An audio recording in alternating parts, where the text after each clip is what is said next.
1. The Ruth Price 911 call. She sounded like any elderly woman calling for help, her voice gentle, trembling, unsure. Nothing seemed unusual at first. She tells the dispatcher she saw a man near her home, someone she didn't recognize, someone who didn't seem like he belonged there. Her breathing grows uneven. Her voice lowers, almost to a whisper.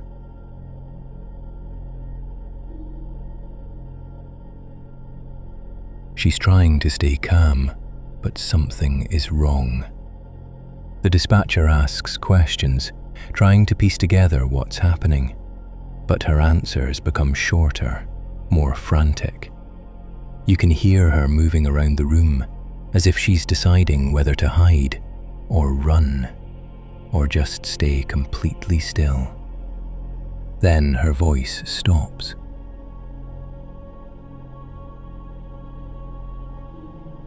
There's shuffling, something falling, and then you hear only chaos. The call ends abruptly. No confirmation if she survived, no follow-up recording, no official case number released to the public. For decades, this audio circulated under the name the Ruth Price 911 call. But here's the strange part. No one can prove she ever existed. No obituary, no police report, no news story. Some researchers believe the call is real. The fear in that voice feels real. The panic, the helplessness, the terrible sense that someone was right there with her, and she knew it.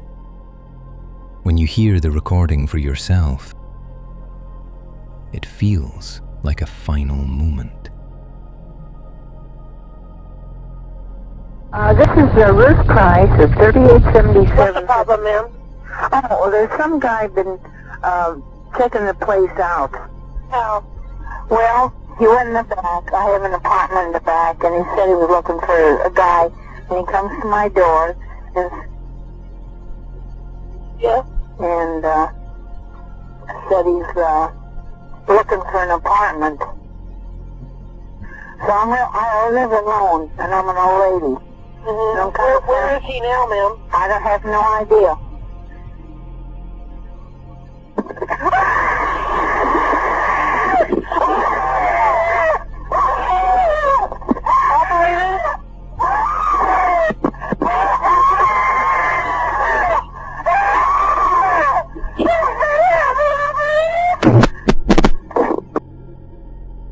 And that's why people still ask, who was she? What happened to her? And is this call a warning from a real event, or just a chilling echo of something that never happened? Most mysteries leave behind evidence. This one leaves only a voice. Story 2. The It's Not Human 911 call. Pender County, North Carolina, 2021. Late one night in the summer of 2021, a man was driving his pickup truck along Route 210, a dark rural highway in Pender County, North Carolina. The road was almost empty, no houses nearby, no traffic, just trees, and the narrow beam of his headlights cutting through the darkness. As he drove, he saw something on the side of the road. At first, it looked like a man, standing just off the shoulder, barely moving. As the truck got closer, the driver could see more detail. The figure looked like it was covered in blood, streaks of something dark all over the torso. Some later reports say the clothing even looked like an old-style uniform, the kind you'd see in a Civil War reenactment. The figure didn't wave for help, didn't step away, didn't even flinch as the truck approached. It just stared at him. Shaken, The driver grabbed his phone and called 911 while still moving. He told the dispatcher he'd just passed a man who looked badly injured, standing alone on the roadside in the middle of nowhere. That alone would have been disturbing, but that's not the part that turned this into one of the most infamous 911 calls on the internet. As he continued talking, there was a heavy thud against the truck. The whole vehicle jolted. The driver realized something had landed in the bed of his pickup. His breathing changed instantly. He wasn't just disturbed now, he was terrified. He told the dispatcher that something was in the back. Not the injured man he'd seen standing by the road. Something else. He hit the switch for the bed light and looked back. What he said he saw has since been compared to a so-called pale crawler. A tall, thin, almost skeletal creature with very light skin, long limbs, and deep, dark hollows where the eyes should be. No fur, no feathers, nothing that fit any normal animal he knew. Panicking, he slammed on the brakes, trying to shake whatever it was off the truck. He later reported that the thing rolled forward over the hood and into the road before he sped away again. On the call, you can hear the stress in his voice climbing.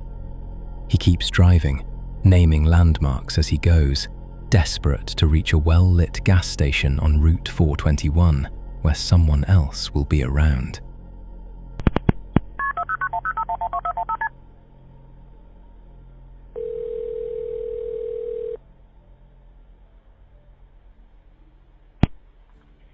Pender County 911, what's the address of your emergency?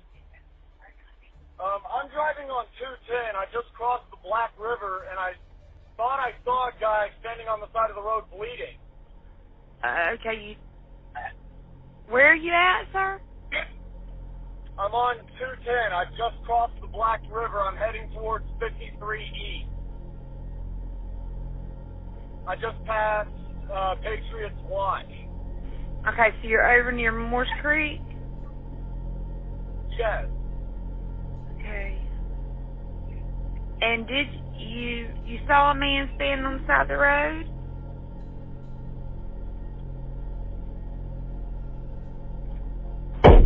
What the? What was that, sir? That's not human! That's not human! Sir, are you okay, sir? There's something in the bed of my truck! Okay, what's in the road? No, it's not in the road, it's in my truck. In the bed. There's something in the bed of your truck? Yes, ma'am, I just turned on my bed lights for my truck and there's something in my bed. Okay, sir, when you say something, what do you mean? I just knocked it off of the bed of my truck and went over my roof. Okay, what was it? Eventually, he pulls in and waits, alone. Deputies and EMTs arrive a few minutes later. They listen to his story, then drive back with him to the spot where he first saw the bloody man and where he felt something hit the truck. They find nothing. No injured person, no body, no strange creature in the ditch. According to later write-ups on the case, the only physical sign of anything unusual was what looked like scratch marks on the roof of the truck. A wider search of the area, even with drones, turned up nothing. For a while, people argued online about whether the whole thing was a hoax. Then, in 2025, local reporting confirmed that the 911 call really did happen, and that the audio and case file came from actual Pender County records. What the caller saw, however, that part remains completely unexplained. Some say he misidentified a badly injured person and an animal in the chaos. Others believe he encountered something paranormal, a cryptid, a ghost, or something even stranger. But if you listen to the recording, one thing is undeniable. Whatever that man believed was in the back of his truck that night, he was absolutely certain it wasn't anything human. Story 3. The last voicemail of Henry McCabe. Mansview, Rush Lake, Minnesota, September to November 2015. It was Labor Day weekend 2015. Henry McCabe, a 31-year-old auditor and father, spent the night out with friends. They left the club in the early hours, and one acquaintance said he dropped Henry off near a convenience store at about 2 a.m., the last confirmed sighting before the night unraveled. Hours later, a voicemail was recorded on Henry's phone, a 2-minute clip that would become the strangest piece of evidence in this case. The recording is mostly unintelligible. Moans, groans, and noises that investigators described as disturbing and difficult to explain. Henry's wife discovered the message the next morning. She and family members believed it was from him, and the call spurred the missing person report that followed. Investigators treated that voicemail as crucial. The Moundsview Police Department released the audio to analysts and even asked for federal assistance to clean and examine it.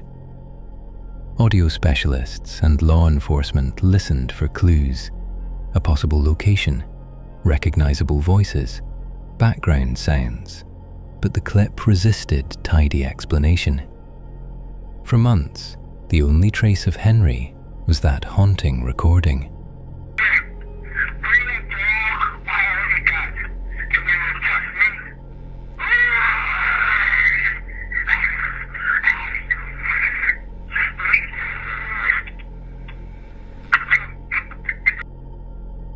The search that followed was exhaustive. Volunteers, family members, and police combed the areas Henry might have walked, from the convenience store where he was dropped off to the neighborhoods between Fridley and Moundsview. Phones, bank accounts, and social contacts showed no activity after that early morning. Day turned into weeks with no sign of Henry. Then, in early November, a kayaker on Rush Lake in New Brighton discovered a body floating near the shore. The Ramsey County medical examiner later identified the remains as Henry McCabe. At first, police said the death did not appear to be suspicious, and the medical examiner's report ultimately listed drowning as the probable cause, though the body's state and lack of clear contributing evidence left questions unresolved. Henry had been dropped off miles from the lake, and investigators could not explain how he came to be in that water. Community reaction was immediate and complex. Henry was a respected member of the local Liberian community. Some relatives and neighbors refused to accept drowning as the whole story. Rumors and theories circulated about an accident, a medical emergency, a targeted act, even links back to violent history overseas, and family members publicly pushed for answers as the official probe continued. Law enforcement has kept parts of the investigation active, and to this day, some official questions remain open. What makes this case linger in the mind of anyone who hears the voicemail is not only the noise on the tape, the near animal sounds, the sudden cut-offs, but the gap between the last human sighting and the location where Henry's body was found. The clip offers no map, no explanation. It provides only a raw, chaotic moment.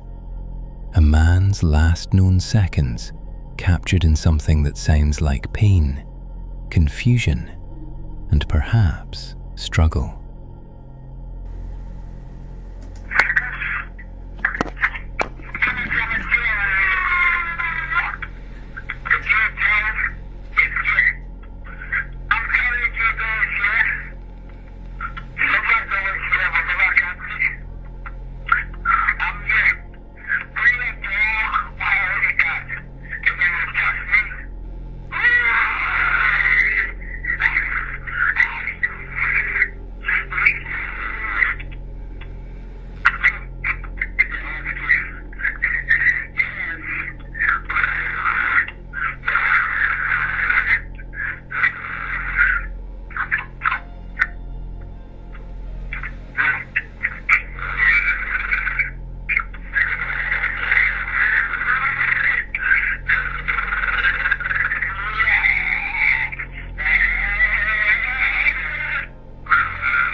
Investigators ruled drowning as the probable cause, but the how and why remain debated.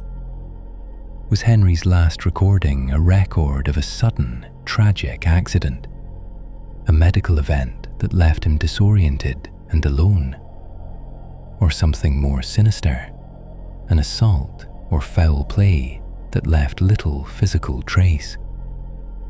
The public reporting leaves those questions unanswered, and that is the part of this case that refuses to settle.